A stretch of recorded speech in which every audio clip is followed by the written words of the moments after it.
Vamos calcular o fluxo do campo vetorial F sobre a superfície fechada indicada, tá? Então, algo bem simples e direto aqui para gente. O fluxo do campo vetorial F sobre a superfície fechada vai ser dado para a gente através do teorema da divergência. Então, temos dois exemplos para resolver. Primeiro, eu tenho um cubo tridimensional, e o segundo exemplo, eu tenho um cilindro, né? Cilindro tridimensional também. Dois campos diferentes, esse aqui é o campo da letra A e esse outro aqui é o campo da letra B. Então, vamos resolver a letra A primeiro, tá? Então, tá ali a nossa letra A, bonitinha. O que o teorema de Stokes diz? Que esse fluxo... de Stokes, desculpa. O que o teorema da divergência... Eu não sei mais falar. O que o teorema da divergência me diz? Me diz que o fluxo desse campo através dessa minha superfície, desde que essa superfície seja orientada positivamente, e felizmente ela é, como é que eu identifico isso? Pelos vetores normais apontados para fora nessa superfície, ó, no desenho dela. Então isso garante uma orientação positiva. É dada através do teorema da divergência pela integral tripla do divergente do campo sobre a região que é delimitada pela superfície, né? Então, a região que eu vou calcular a integral tripla é esse cubo aí tridimensional, certo?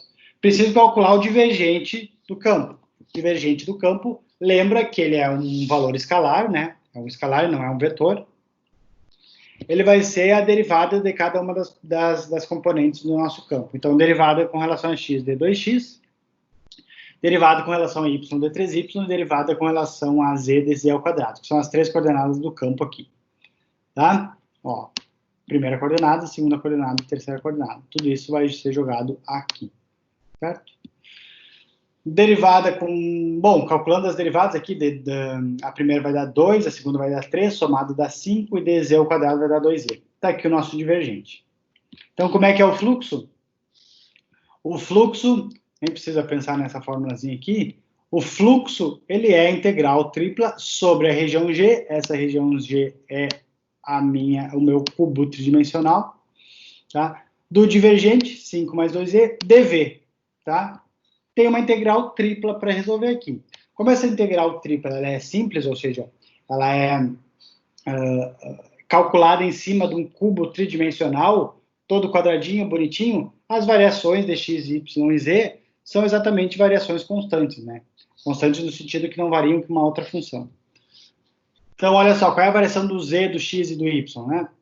O x aqui, ó, olha na nossa figura, ele varia do 0 até 1, o y varia do 0 até 1, e o z também varia do 0 até 1. Tá? Eu tenho o cubo unitário aqui, então as variações de x, y e z são todas de 0 até 1. Tá? Então eu só decomponho dv em dz, dy, dx, tá? E as variações das três integrais é de 0 a 1, e aqui é uma integral bem simples, regras da potência para eu calcular, né? Então, tá aqui o resultado da nossa integral. Pelo teorema da divergência, então, esse fluxo, ele é de 6 unidades, tá? Seja lá qual for a nossa propriedade F, do campo F, né? O que o campo F significa para a gente. Certo? Alguma dúvida, gente?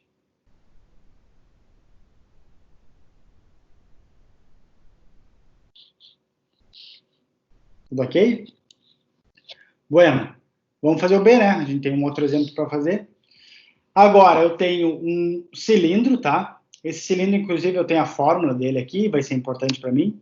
Tá? O cubo eu não tinha uma fórmula, mas eu não precisava da fórmula, porque eu conseguia achar os limites da integração tranquilamente pelo eixo, os eixos coordenados. E eu tenho um outro campo vetorial F aqui, tá? Então, a maneira de eu calcular isso é a mesma. A orientação da nossa superfície tridimensional é positiva? É. Como é que eu identifico? É só olhar os vetores normais da minha figura. Tá? Se por acaso esses vetores estiverem indicados para dentro, né, eu teria uma orientação negativa do fluxo. Tá? Só que o teorema da divergência, ele vai calcular esse fluxo, né, na direção de dentro para fora. Então, eu preciso garantir que esse vetor normal esteja apontado para fora. Ah, mas se não tiver, bom, daí tu troca o sinal, né? Faz o jogo de troca de sinal. Apesar de que aqui a gente não tem nenhuma relação direta com o vetor normal. Bueno, para aplicar o teorema da divergência, eu calculo o divergente do campo. Então, o divergente do campo é a soma das derivadas parciais aplicadas a cada uma das coordenadas do campo. Coordenadas são x ao cubo, y ao cubo e z ao quadrado. Então, o nosso divergente é essa expressãozinha aqui. 3x ao quadrado mais 3y ao quadrado mais 2z. Só um parênteses, né? Observem que o teorema da divergência trabalha com o divergente e o teorema de Stokes trabalha com o rotacional, né? São duas daquelas propriedades de campos vetoriais que são usadas nesses teoremas. Tá? Então, tendo calculado quem é o divergente do meu campo, eu vou jogar isso dentro da minha integral tripla. Tá? Então, isso aqui é a notação, né, da integral de superfície, que é o fluxo. O fluxo, por sua vez, então, pelo teorema da divergência, vai ser a integral tripla sobre a região G, certo? Essa região G é esse cilindro, cuja equação é x ao quadrado mais y ao quadrado igual a 9, do divergente dV. Tá? Posso resolver isso aqui por coordenadas cartesianas normal? Pode, tá? Não tem problema nenhum.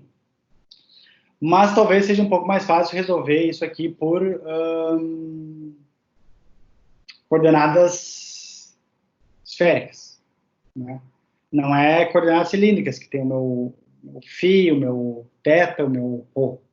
Não, é aquela extensão das coordenadas polares para a integral tripla, né? Então, eu tenho r, dr, dθ, e o dz eu não mudo. O dz segue igual, tá? Então, a gente vai reescrever toda a nossa equaçãozinha aqui, ou toda a nossa integral em coordenadas cilíndricas aqui. Bom, eu tenho que analisar essa variação dr e dθ, e essa variação dr e dθ é minha variação no plano bidimensional. Quem me dá a altura para eu calcular o volume mesmo é o z, mas o z eu não mudo, né? O z não muda nada para mim. Tá bueno? Então, qual é a altura, para falar primeiro do limite da integração do z? Bom, a altura que o cilindro está obtendo é de 0 até 2. Tá aqui, ó. Ele é delimitado pelo 2. Então, o z varia de 0 até 2. Tá aqui o dz bonitinho. Agora, o dr e o dθ, ou melhor, o r e o θ, o r vai ser a variação do círculo. Esse círculo tem raio 3, como a gente pode ver aqui na delimitação no eixo x. É um círculo, porque isso aqui é um cilindro, cuja equação é x ao quadrado mais y ao quadrado igual a 9. Então, a projeção desse cilindro no plano é um círculo de raio 3. Então, a variação dr é 0 a 3, que é a variação do meu raio, e a variação de ângulo, θ, é de toda a circunferência que eu tenho do meu círculo. Então, 2π. Então, a variação do r é de 0 a 2π, e a variação do θ é de 0 a 2π, e a variação do r é de 0 a 3. E lembra que esse dv, ele é aberto em r, dz, dr, dθ. Tá? Usando essas coordenadas aqui. Certo? Não estou usando aqui as coordenadas esféricas aqui, que trabalham com a ideia de ρ, φ e θ. Tá? Não. Coordenadas cilíndricas aqui, tranquilo, bonitinho. Só tem uma variável a mais ali, que é o z, com relação às coordenadas polares. Então, eu não mudo o z, né? Na minha equaçãozinha aqui, ó, o z se mantém. Eu vou ter que mudar esse 3x ao quadrado mais 3y ao quadrado. Mas lembra que x ao quadrado mais y ao quadrado é igual a r ao quadrado, pelas coordenadas polares. Botando 3 em evidência, a gente vai ficar com 3r ao quadrado mais 2z. E aqui, gente, a resolução é direto uma aplicação aqui de potências, né? A integração em z aplica os limites da integração, eu vou obter duas potências, aplica a integração em r, vou obter novas potências aqui para integrar, aplica os limites da integração do r, 0 a 3, depois eu obtenho um valor numérico, que é o dθ, né? Na verdade, só resolve essa integração aqui, a integração dθ. O cálculo aqui da minha integral, então, do meu fluxo é 279 π unidades, que representam esse fluxo.